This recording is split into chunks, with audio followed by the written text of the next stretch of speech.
Salam alaikum wa rahmatullah. Donc bonjour à tous, bienvenue donc pour cet atelier concernant le dhikr, l'invocation. Donc avant de démarrer, donc, avant de démarrer, petite présentation de VSMF, VSMF Provence. Donc une association qui a été fondée en 2017. Anciennement VSMF Marseille, qui depuis 2017 est devenu VSMF Provence, qui regroupe les trois villes de Marseille, Salon, donc Aix-en-Provence.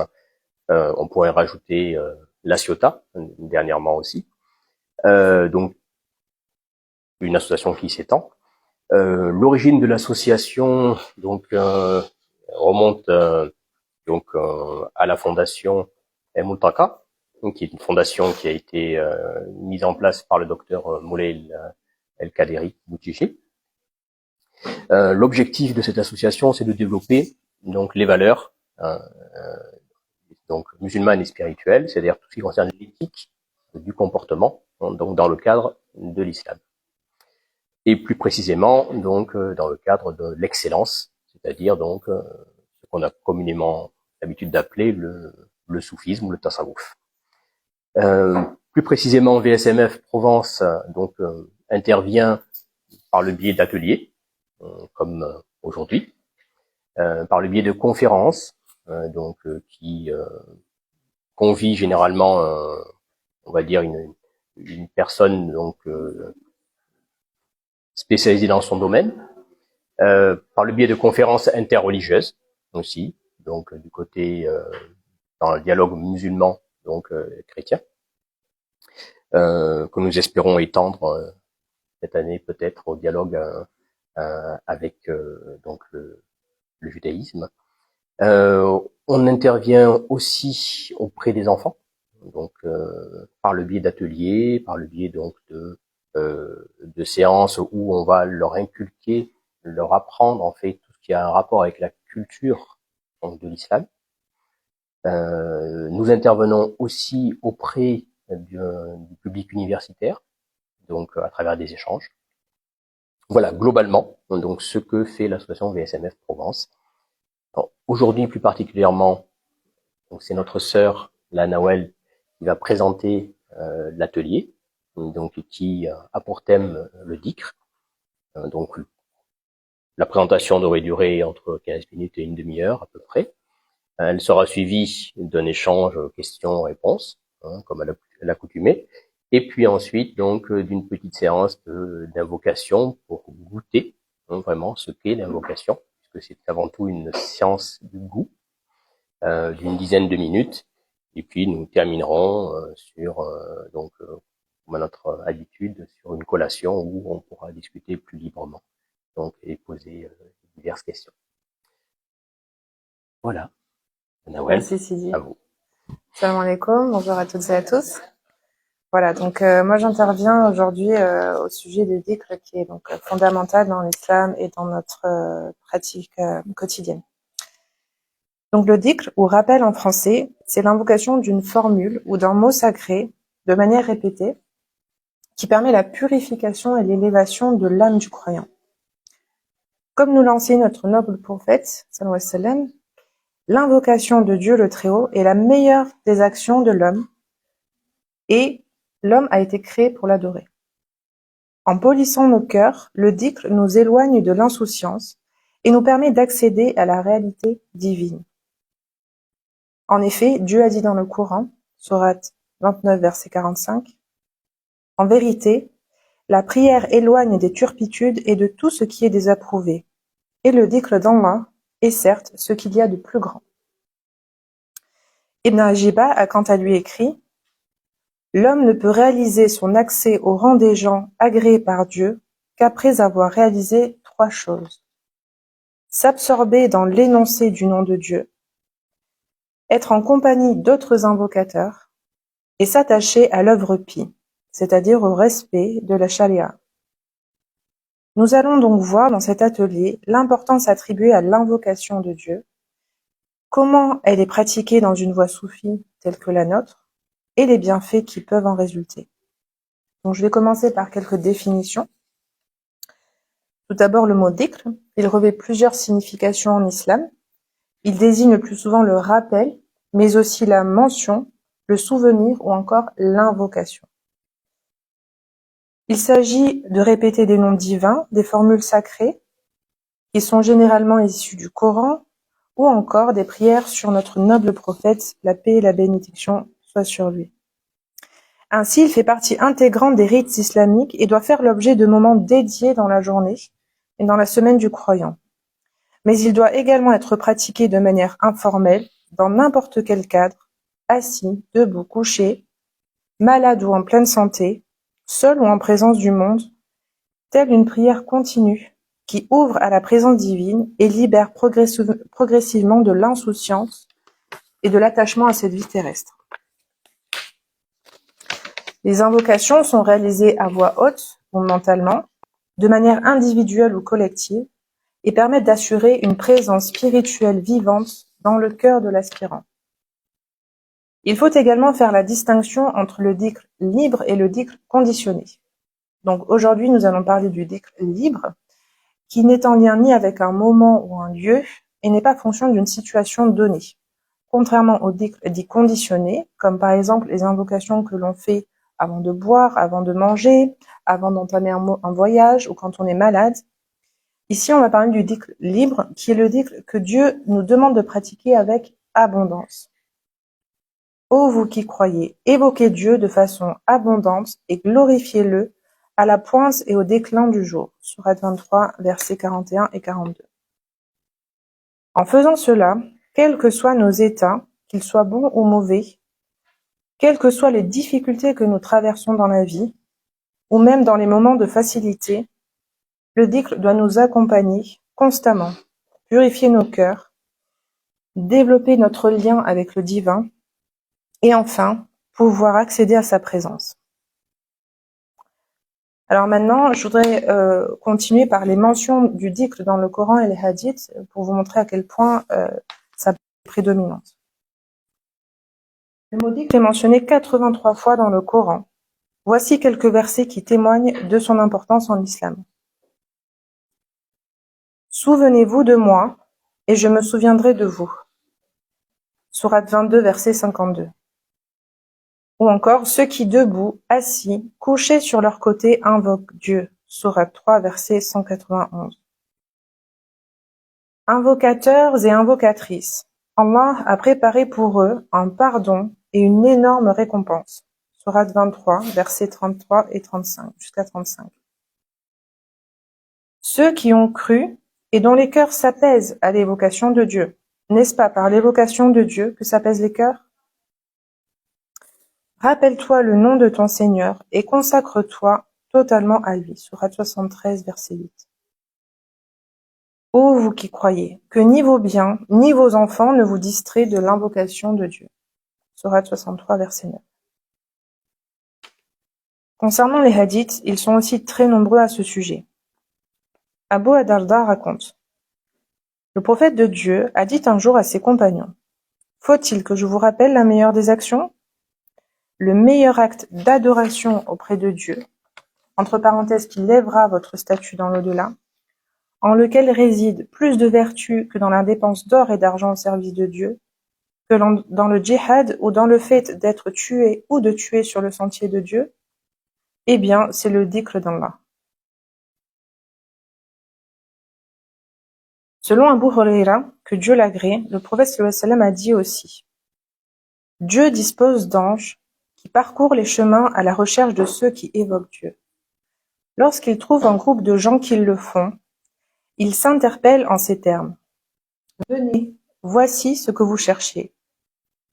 Ils voltigent alors avec leurs ailes vers le ciel le plus rapproché, et bien qu'ils soient mieux informés qu'eux, leur Seigneur leur demande: que disent mes serviteurs? Les anges répondent: ils proclament ta gloire. Ils disent que tu es le plus grand, ils te louent, et ils te glorifient. M'ont-ils vu? Non, par Dieu, répondent les anges, ils ne t'ont pas vu. Et qu'en serait-il s'ils m'avaient vu? S'ils t'avaient vu, leur adoration serait encore plus vive, leurs acclamations plus intenses et leurs glorifications plus nombreuses. Et que demandent-ils? Ils te demandent le paradis. L'ont-ils vu? Non, par Dieu. Ô Seigneur, ils ne l'ont pas vu. Et qu'en serait-il s'ils l'avaient vu? S'ils l'avaient vu, ils seraient plus avides de l'obtenir. Ils le chercheraient avec plus d'insistance et le désiraient plus vivement encore. Et contre quoi cherchent-ils ma protection? Contre l'enfer. L'ont-ils vu? Non, par Dieu. Ô Seigneur, ils ne l'ont pas vu. Sinon ils seraient plus empressés à le fuir et en éprouveraient une crainte plus vive. Je vous prends à témoin que je leur pardonne. Alors un des anges dira: Il y a parmi eux un tel qui ne fait pas partie du groupe. Il est seulement venu pour une affaire personnelle. Et Dieu répondra: Des compagnons tels que ceux qui se trouvent en leur compagnie ne connaîtront pas le malheur. Rapporté par Al-Bukhari et Muslim. On voit donc que le dhikr doit avoir une place centrale dans la vie du croyant, car c'est l'œuvre la plus aimée de Dieu, celle qui octroie le plus de récompenses, et c'est un bouclier puissant contre le mal. D'après notre prophète bien-aimé, la seule chose que les gens du paradis regretteront de ne pas avoir assez pratiqué le jour du jugement dernier est l'invocation. Maintenant, concernant les bienfaits du dhikr, ils sont les suivants. Il chasse Satan, le réprime et le brise. Il entraîne l'agrément de Dieu. Il élimine les soucis et les angoisses du cœur. Il attire vers le cœur la joie et l'allégresse. Il illumine le visage et le cœur. Il fortifie le cœur et le corps. Il attire la subsistance. Il revêt l'invocateur de respect, de douceur et d'aspect agréable. Il fait acquérir l'amour, qui est l'esprit de l'islam et le moteur de la religion. Il fait acquérir la qualité de remise confiante en Dieu, mais aussi la qualité de l'autocensure ou examen de conscience, nécessaire à la correction des défauts de l'âme. Il octroie une place rapprochée auprès de Dieu. Il efface les fautes et les élimine complètement. Il procure à l'invocateur le respect mêlé de crainte de son Seigneur, ainsi que sa magnificence. Il ouvre les portes de la connaissance. Nous pourrions citer encore de nombreux bénéfices à la pratique régulière du dhikr, car ils sont innombrables. Il faut retenir que 2 éléments rouillent le cœur du croyant: l'insouciance et le péché. Et les 2 éléments qui le purifient sont la demande de pardon et le dhikr. Quand les souillures s'accumulent dans le cœur de l'homme, il est voilé à la réalité des choses. L'obscurité s'y est installée, et la perception et la conception des choses est altérée, si bien qu'on ne sait ni accepter la vérité, ni nier le faux. À ce sujet, Dieu dit: N'obéis pas à celui dont nous avons rendu le cœur inattentif à notre rappel, qui poursuit sa passion et dont le comportement est outrancier. Sourate 18, verset 28. En effet, le cœur insouciant est transporté de désir en désir, d'une quête à une autre, et de ténèbres en ténèbres. Ahmed Zarrouk, dans son livre Qawaid al-Tasawwuf, nous dit que Dieu a créé le dhikr afin de résoudre les choses. Son utilité peut se comparer à celle de la boisson qui étanche la soif, à celle de la nourriture qui assouvit la faim. Tout comme les boissons et les aliments, chaque invocation a un effet singulier et une saveur unique dans le cœur de l'invocateur. Elle détermine une réaction psychologique particulière et appropriée. Le dhikr a donc pour fonction de rassasier nos cœurs, de les polir, de sorte à ce que nous revêtions un caractère sublime et expérimentions un état d'allégresse. Il permet d'annihiler les états d'anxiété, de tristesse ou toute émotion négative. En temps d'épreuve, il fait renaître dans nos cœurs l'espoir, renforce la patience et procure l'apaisement. C'est une expérience goûtée de l'intérieur et qui ne saurait être décrite avec des mots. Mais pourtant, elle se traduit de manière concrète dans la vie de l'aspirant à Dieu. Cela est souvent remarqué par son entourage. Son aspect physique s'embellit, il est plus soigné. Son langage est plus doux, moins grossier. Et finalement, c'est son comportement entier qui se modifie progressivement. L'invocateur revêt les qualités nobles, Il fait preuve de plus de générosité, de plus d'attention envers les autres. Il devient plus calme, plus patient.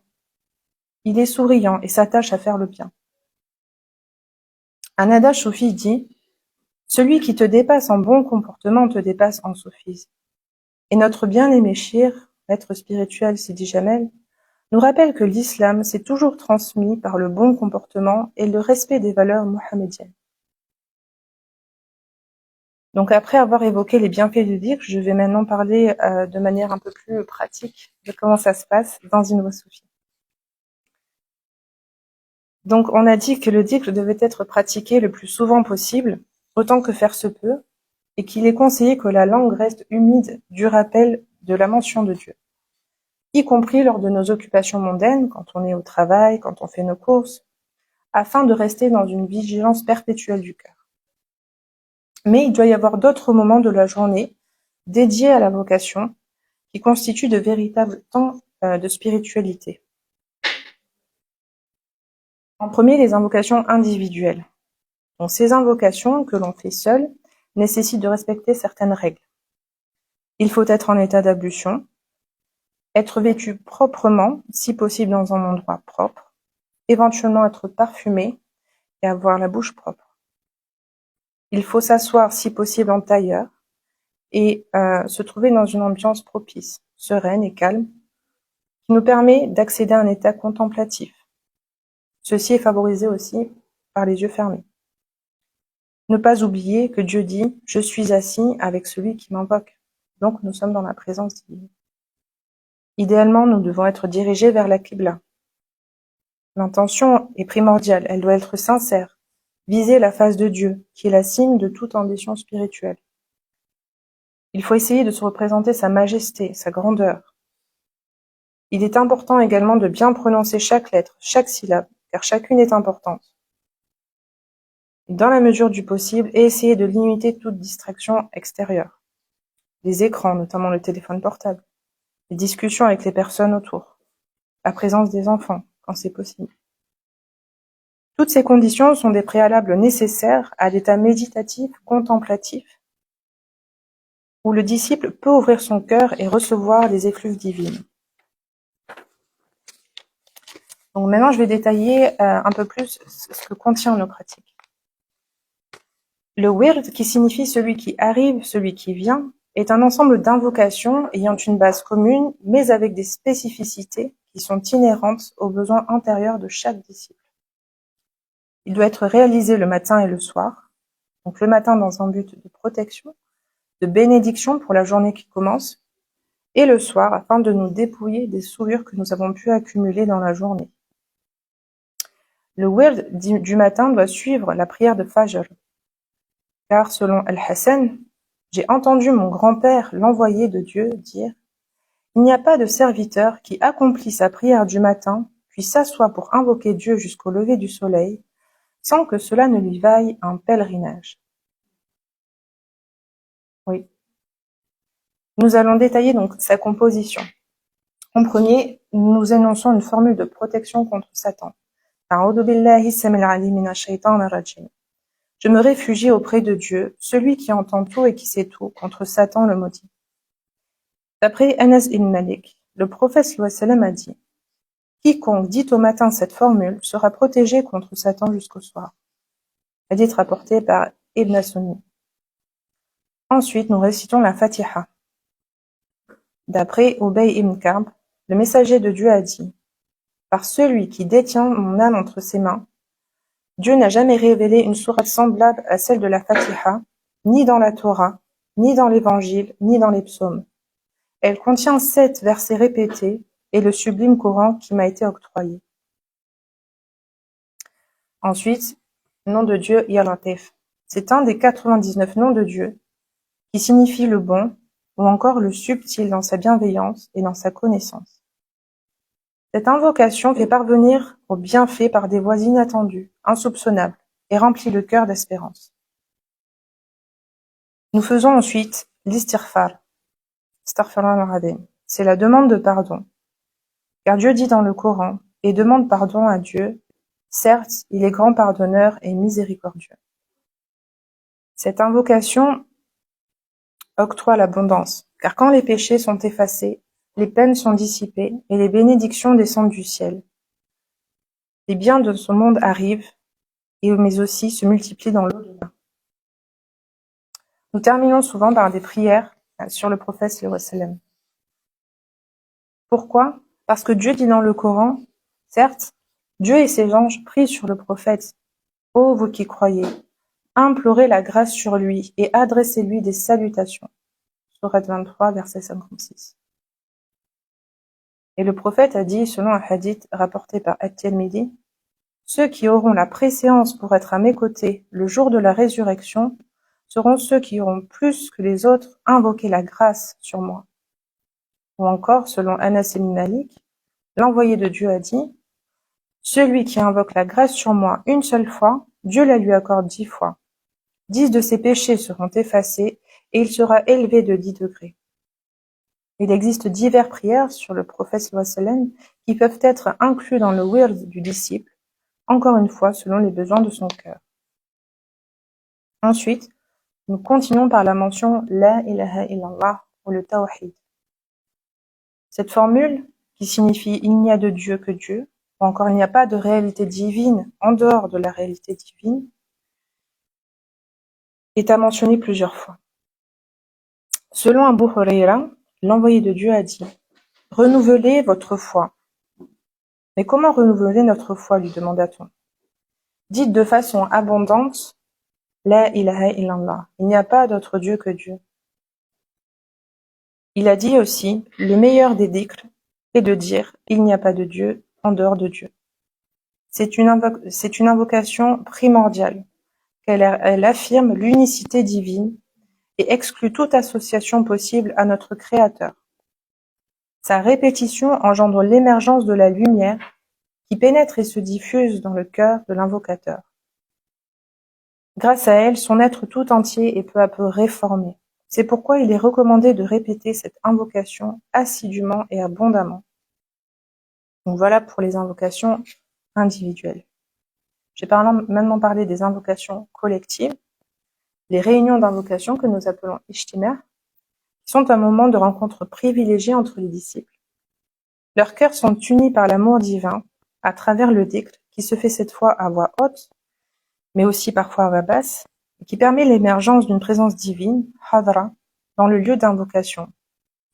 Cela en fait un moment de spiritualité fort et puissant. Ce moment est comparé souvent à un hammam du cœur, où il est lavé en profondeur des impuretés qu'il a pu accumuler au fur et à mesure des jours. L'ijtima' procure donc un grand sentiment de bien-être et de sérénité. Dans ces assemblées, les cœurs se rencontrent, s'harmonisent et coopèrent. Les voix invoquent Dieu en chœur, ce qui opère un effet plus intense que le dhikr individuel. Ces rencontres peuvent avoir lieu de manière hebdomadaire ou mensuelle. La wadifa, qui est toujours la base de l'invocation collective, tout comme dans le wird, on y trouve la récitation de certaines sourates ou versets du Coran qui peuvent être répétés. L'invocation de noms divins, Ya Latif, comme on l'a vu, Ya Mubdi, le créateur et l'initiateur, les formules telles que La ilaha illallah, il n'y a de Dieu que Dieu, Hasbunallah wa ni'mal wakil, Allah me suffit, il est le seul garant, mais aussi les prières sur le prophète sallallahu alayhi wa sallam. Les séances se terminent généralement par un cours sur un thème de l'islam et des chants sacrés. Toujours dans l'idée de faire une présentation pratique, je voulais aborder la question du temps. Comment trouver le temps et comment inclure le dhikr dans notre quotidien? Tout au long du parcours spirituel, Satan et les démons tentent de nous dévier du droit chemin par de vaines suggestions contre lesquelles il faut lutter constamment. Je n'ai pas assez de temps aujourd'hui, j'ai telle ou telle chose importante à faire. Ou bien je suis trop fatigué. Ou encore à quoi bon? Je suis trop irrégulier dans ma pratique, autant abandonner. Ou encore, je ne suis pas assez méritant ou méritante. Je ne suis pas digne de faire le dhikr de Dieu car j'ai tel ou tel défaut. Mais l'attente d'un moment libre ou d'un état de présence parfait pour l'accomplissement de ces pratiques sont des mirages créés par l'âme égotique qu'il faut combattre. Comme Ibn Ajibal l'a dit, il est du devoir de l'homme de couper le lien avec son environnement. Il doit s'opposer à ses passions et s'engager résolument au service de son Seigneur. Il ne doit pas reporter son dhikr à un autre moment, car l'ascète est le fils de son temps. Quand Ibn Ata'Allah al-Skandari, il a dit « N'abandonne pas le dhikr sous le prétexte que ton cœur n'est pas présent avec Dieu, car ton insouciance à l'égard du dhikr est bien plus grave que ton insouciance pendant le dhikr. Peut-être que Dieu t'élève dans un état de dhikr avec insouciance à un état de dhikr avec plein éveil. Puis il te fera passer de l'état de dhikr avec l'éveil à celui du dhikr en sa présence. Et ensuite, de celui-ci, à un état où tout autre que l'invoqué est dans l'absence. Or cela n'est pas difficile pour Dieu le Tout-Puissant. Enfin, je voulais terminer en parlant de l'intérêt de faire le dhikr dans une version. Toutes les invocations proposées dans le cadre de la voie soufie à laquelle nous appartenons, donc la tariqa Bouchichia, ne sont pas le fruit du hasard, que ce soit dans le choix des noms divins invoqués, des formules choisies, des sourates prononcées, ou que ce soit dans le nombre de répétitions de ces formules. Elles sont déterminées par le shir, le maître spirituel, qui dispose du secret divin, le sir, et de l'autorisation divine de prodiguer ses enseignements. Ainsi, les invocations, même si elles ont un socle commun, évoluent dans le temps. Car encore une fois, le soufi doit être le fils de l'instant. C'est-à-dire que les invocations proposées s'adapter et répondre de manière spécifique aux besoins des cheminots vers Dieu, en fonction de l'époque et des sociétés dans lesquelles ils évoluent.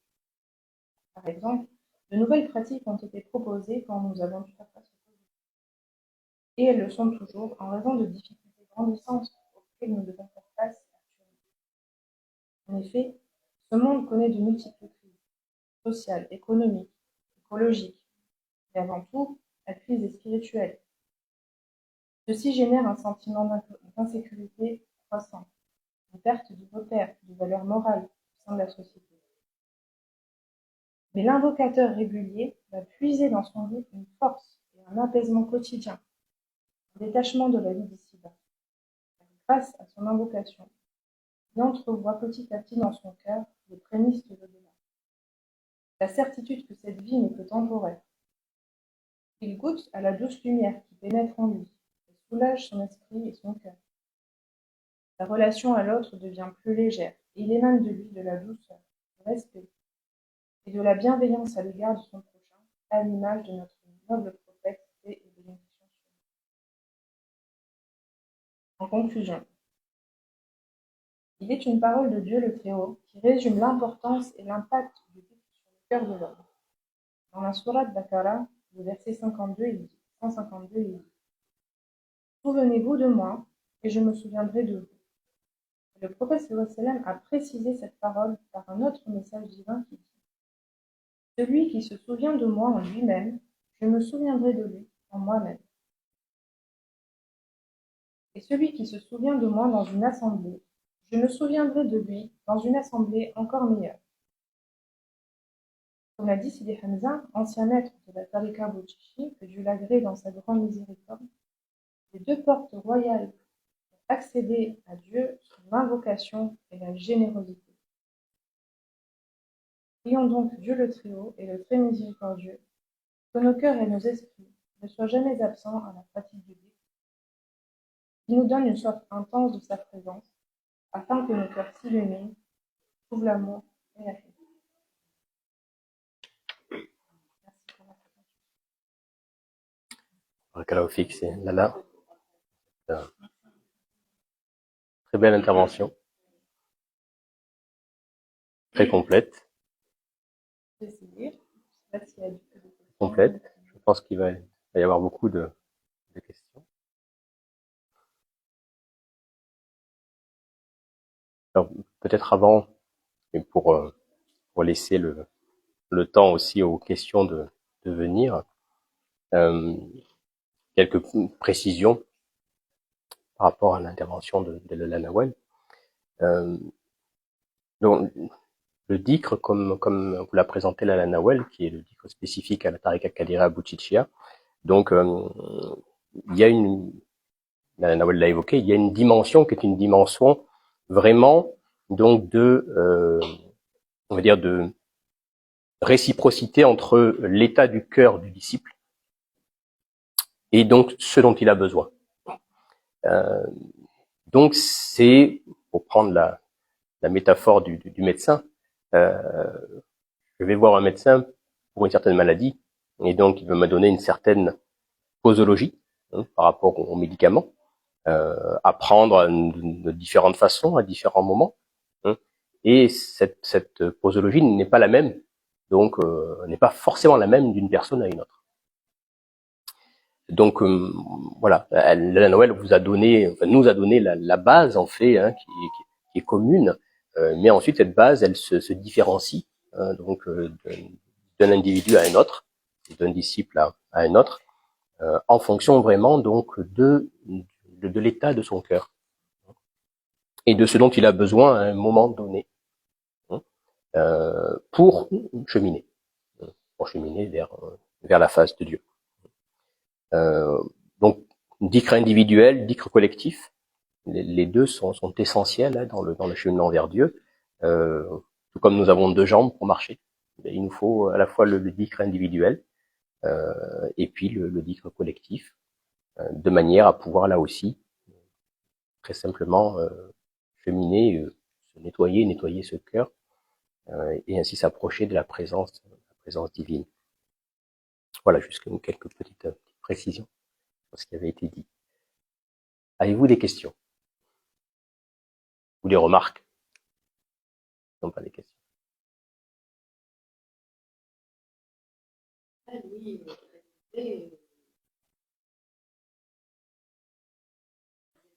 en pratique, en t'écoutant.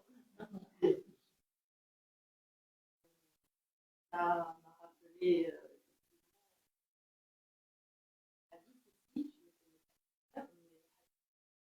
je cherche des endroits où on peut évoquer et les anges, quand ils trouvent une assemblée, ils s'arrêtent et donc avec eux descend une sérénité qui pose dans nos cœurs. Croyants, on ressent vraiment En présence dans les assemblées de Dieu, une présence d'ailleurs. Nous, on ne peut pas l'apercevoir, la ressentir, mais on donne des consignes par rapport à ça. C'est-à-dire qu'on a un cercle d'invitation, on ne doit pas traverser ce cercle. Même si on n'a pas conscience de ces présences, il faut les respecter parce qu'elles sont là. Ça, c'est l'idée. Dans le hadith, c'est l'année de personnes dans la Bible,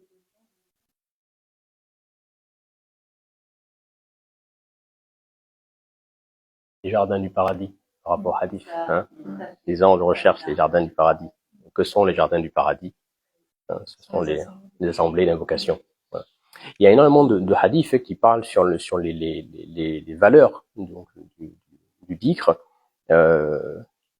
notamment au jour du jugement dernier. Il est dit 7 personnes seront sauvées, donc dont 2 personnes qui s'aiment en Dieu. Et donc 7, mais en fait c'est 8, puisque c'est 2 personnes qui s'aiment en Dieu. Et cette explication sur les personnes qui s'aiment en Dieu, c'est justement par rapport à l'invocation. Le dhikr fait que les cœurs s'unissent. Donc on s'aime en Dieu à travers ça. Et donc il y a une valeur essentielle ici. De même, le prophète Mohammed sallallahu alayhi wa sallam a rappelé que à qui revenait le meilleur donc du paradis, le meilleur de toute chose, et à chaque fois la réponse qu'il donnait aux compagnons était toujours aux invocateurs. Donc il y a là vraiment quelque chose qui est essentiel, qui est au fondement en fait même de toute religion. Toute religion est dhikr, en ce sens où toute religion est rappel. Donc c'est ce que Dieu nous a donné pour nous souvenir en fait de lui. Et dans tout ce que nous faisons, dans tous les actes d'adoration en fait, donc c'est un rappel. Alors plus spécifiquement, évidemment, le dhikr en tant qu'invocation est le savon des cœurs. Ce qui nous permet donc de retrouver notre état d'origine, hein, de manière à vraiment adorer Dieu comme il veut que nous l'adorons, puisqu'il ne nous a créés que pour que nous l'adorions. Voilà, donc il y a vraiment quelque chose ici qui est fondamental et qui est à l'heure actuelle, moins maintenant bien sûr, mais qui à un certain moment a été presque oublié, hein, c'est-à-dire mis de côté, oublié au profit des simples actes d'adoration extérieurs, alors que le dhikr donne toute la signification, donc tout le goût véritable donc de toutes nos pratiques. Et oui, il y a ces présences divines. Alors, la présence du prophète Mohammed sallallahu alayhi wa sallam, puisqu'il est dit que si deux d'entre vous se réunissent, je suis le troisième. Donc, et puis, bien sûr, donc des anges, et jusqu'à ce que nous puissions ressentir même cette présence, cette hadra, cette présence divine elle-même. C'est une porte du paradis, c'est un jardin du paradis.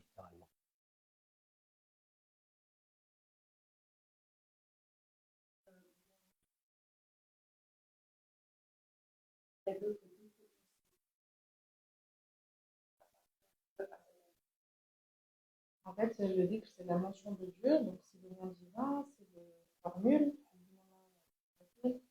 et en fait, en préparant ce cours, j'ai vu que la structure des words dans les voix soufis est généralement similaire. Il y a toujours du base commune, voilà exactement, la prière de protection et des prières et donc il y a une prière de après elle diffère évidemment en fonction de chaque disciple. Mais oui, c'est des choses qui ça désigne effectivement tout type d'invocation.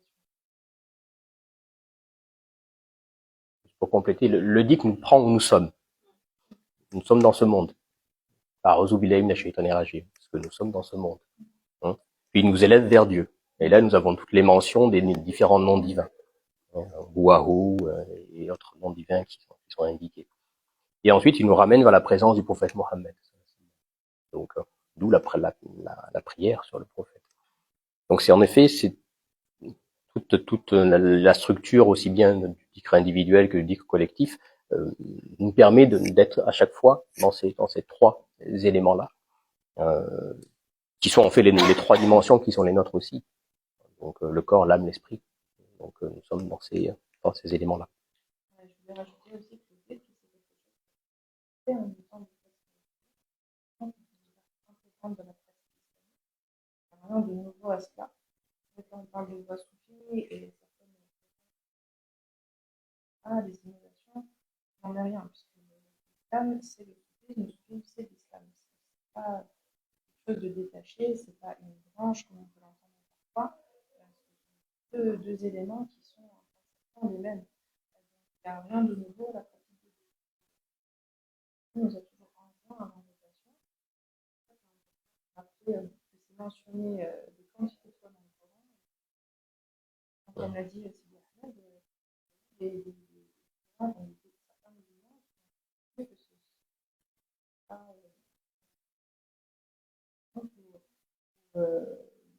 à faire, alors que non, intrinsèque de la vie du croyant. Pas un être humain si on prétend avoir une vie Et d'ailleurs, si on prend les grands événements, ne serait-ce que extérieurs, hein, dans l'islam,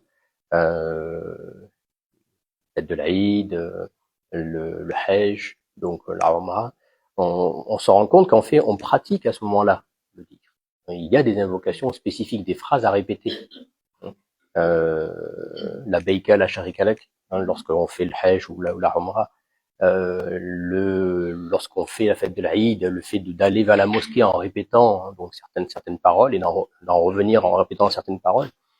Donc en fait, la mention, le fait de mentionner est quelque chose qui dans l'islam est mis constamment en avant. Le Coran, c'est une mention, ce sont des paroles, hein, Et en parlant du prophète Mohammed sallam, on me disait qu'il est un Coran vivant. Et ce qui est en fait demandé à chaque musulman, hein, c'est d'arriver à être donc une lettre, un mot, une parole donc du Coran. Hein. Pas le Coran lui-même évidemment. Hein, donc ça serait bien au-delà de ce dont nous sommes capables. Mais c'est vraiment cela. C'est à travers la répétition, à travers l'invocation, donc on réalise ce qu'on appelle le makam, hein, c'est-à-dire on réalise ce qui est notre état qui nous a été donné de tout temps par Allah subhanahu wa ta'ala. Est-ce que peut se limiter à ne faire que du dhikr individuel ou on est obligé de participer Alors, pour avoir une pratique complète, évidemment, comme elle dit, des jambes sur lesquelles on marche, c'est facile. Parce qu'en fait, comme je dis au début dans l'introduction, il faut être en compagnie des autres individus. En fait, il y a une coopération, il y a un échange mutuel, visible et invisible, des cœurs. Et en fait, on dit souvent dans la spiritualité, on est un tout. Chacun des membres d'un tout. On dit, le fils de Jamal, on est une patte. Et en fait, on a besoin d'être ensemble. Parce que telle personne a une qualité, on se nourrit de cette qualité. Parce que telle personne peut présenter des difficultés pour nous, ça nous renvoie quelque chose qu'on a nous-mêmes. Et en fait, on a besoin des autres pour gagner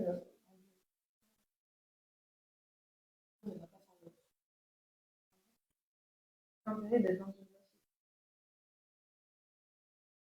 Allah, il parle de ce que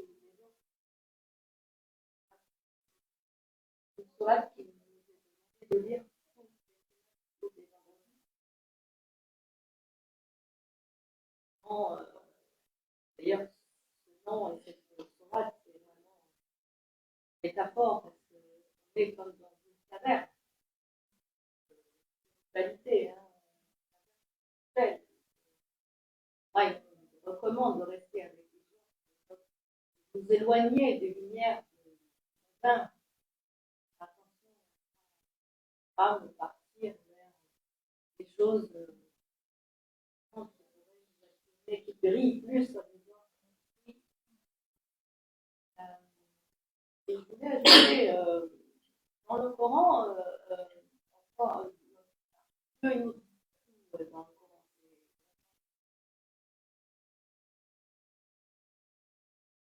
Dieu de connaissance et de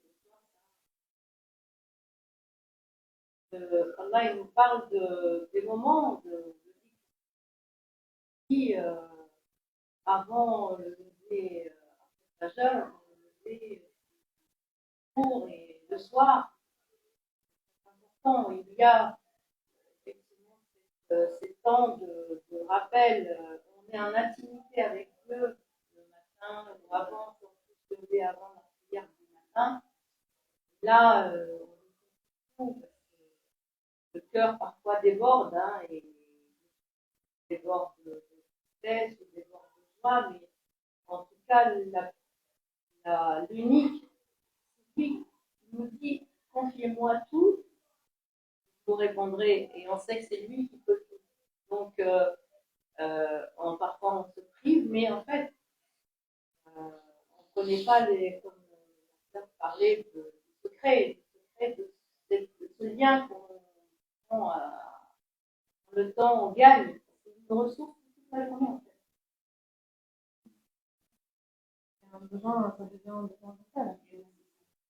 C'est une chose, enfin, je sais que les sœurs disent souvent, le fait de faire physique, ça devient un besoin vital comme celui de manger, comme celui de l'entraînement, à l'intérieur, et que sans ça, on se sent un peu comme dépouillé ou comme pas complète.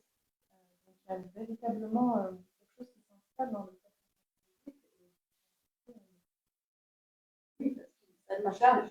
Il y a même L'énergie. voilà, la présence de vie dans le cœur, c'est la plus belle chose à laquelle on puisse aspirer. Et je pense que le cœur humain ne peut pas supporter, en fait, pas supporter une fois qu'on a goûté, ne peut pas supporter l'oubli, ne peut pas supporter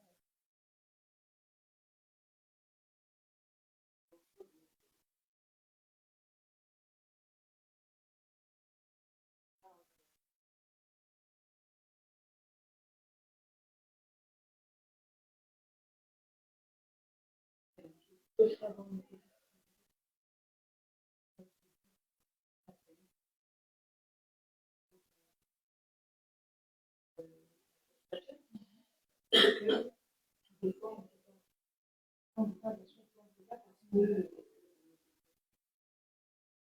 qu'on le fait?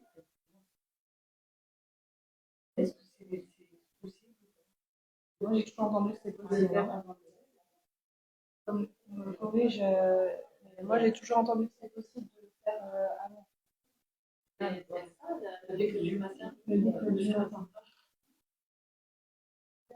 Après, c'est sûr que c'est mieux de faire à partir des autres, mais comme ça doit faire faciliter la prise de contrainte.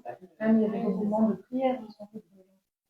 Donc, je pense qu'il faut être toujours dans cet esprit-là et se dire, c'est comme des passes.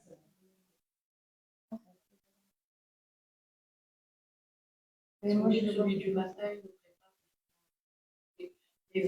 les épreuves de la journée. une grande protection. Et du soir, il de l'activité. Je pense autant que faire possible dans les temps impartis, parce que les temps sont... Après, c'est souvent la possibilité.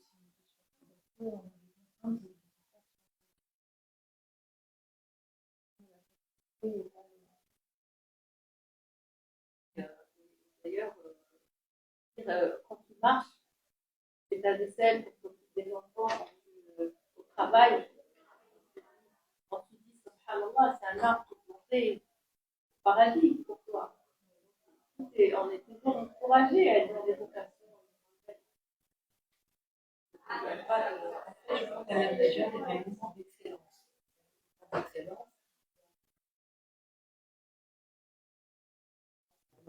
Oui.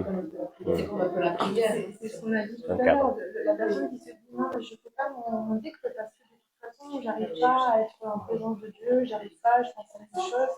C'est pire de ne pas le faire du tout que de le faire. Voilà, donc je pense que la vie, c'est des étapes, le chemin spirituel, c'est des étapes, et on progresse. C'est un piège de l'ego de se dire non, mais j'arrive pas, ou je suis pas assez, ou j'arrive pas à faire dans le temps, on ne sera jamais parfait.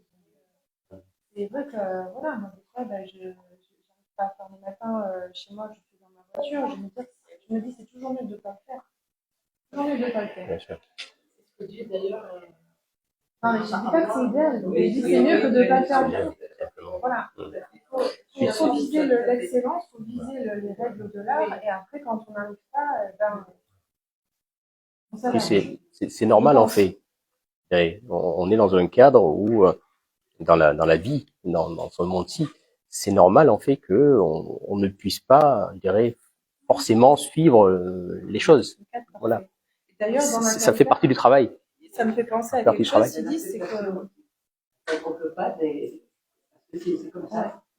Non, malheureusement, on ne peut pas y aller. C'est prendre sur soi et d'être patient. C'est déjà, parce que ça me fait penser à une parole qui est souvent répétée dans notre voie, c'est que dans cette palika, dans cette voie, il n'y a pas d'épreuve avant. Pour rentrer dans une palika, il fallait éviter, c'était un acharnement, il fallait trouver sa valeur, il y avait des épreuves très compliquées. Aujourd'hui, on nous dit il n'y a pas d'épreuve, la seule épreuve, c'est le défi.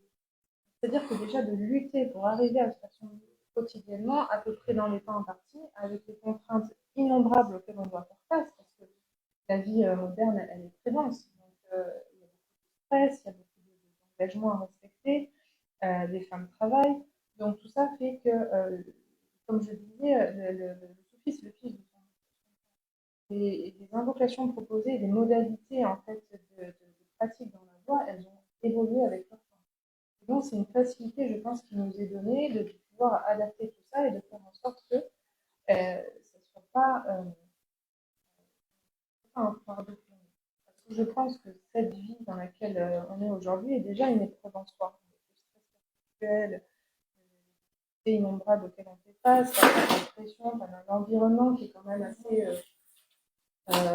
anxiogène. Donc, je pense que pour nous, les croyants aujourd'hui, c'est déjà une épreuve de faire face à ce monde, c'est une épreuve en soi, et je pense que vraiment. D'être croyant, c'est déjà un miracle. Cochon.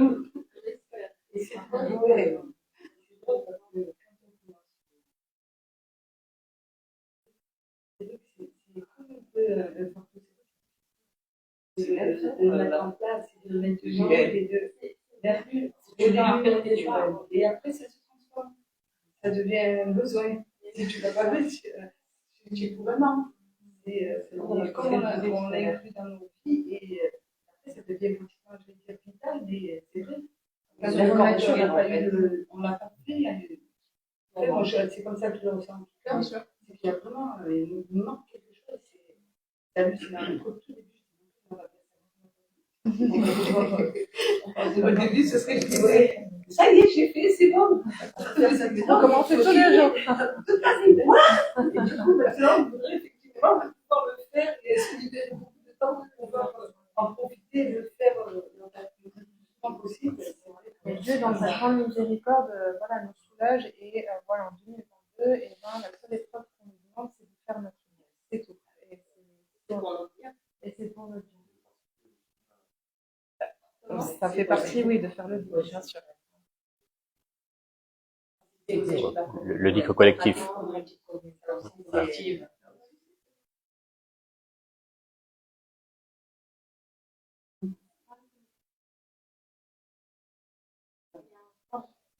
Oui, pour le dire, il y a un temps d'excellence, mais après, on peut pas faire autrement. On a quand même un espace pour travail. On peut faire pour on peut essayer. On peut essayer. Oui, on peut. Après, c'est tout une question d'adaptation, mais disons que l'élément essentiel, c'est la facilité. Donc, si pour réussir à faire quelque chose, on est dans la difficulté, voilà, on n'est pas en fait dans. C'est quand même obligatoire pour nous, pour notre bien-être. Et les prières, c'est une obligation vis-à-vis de Dieu. C'est tout ce que je voulais dire. Le dhikr,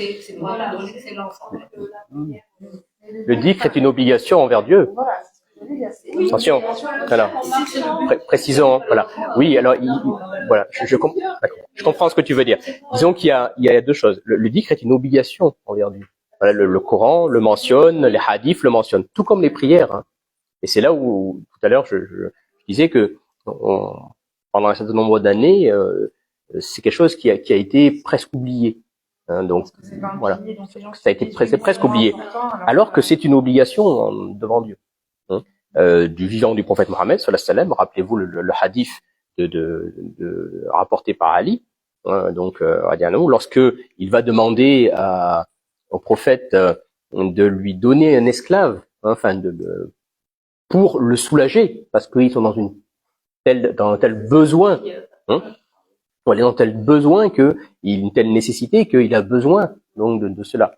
Et la réponse qui lui est donnée, c'est d'invoquer, c'est de faire la ilaha illallah. Et Ali répond, tout le monde invoque, montrant que à la fois tout le monde a invoqué à l'époque, et donc c'est bien de demander, hein, c'est une obligation devant Dieu, et en même temps que lui-même n'avait pas compris l'importance, hein, donc de l'invocation qui leur a été donnée. Hein, donc le sujet du hadith montre que la ilaha illallah est aussi important que tout ce que contient, est plus important que tout ce que contient tous les univers. Hein.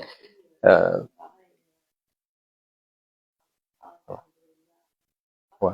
Comme si c'est de l'invocation, soulager. Exactement. Exactement. Donc on est dans ce sens-là. Le dhikr est une obligation divine. Donc tout comme la prière. Hein. Le dhikr et le Coran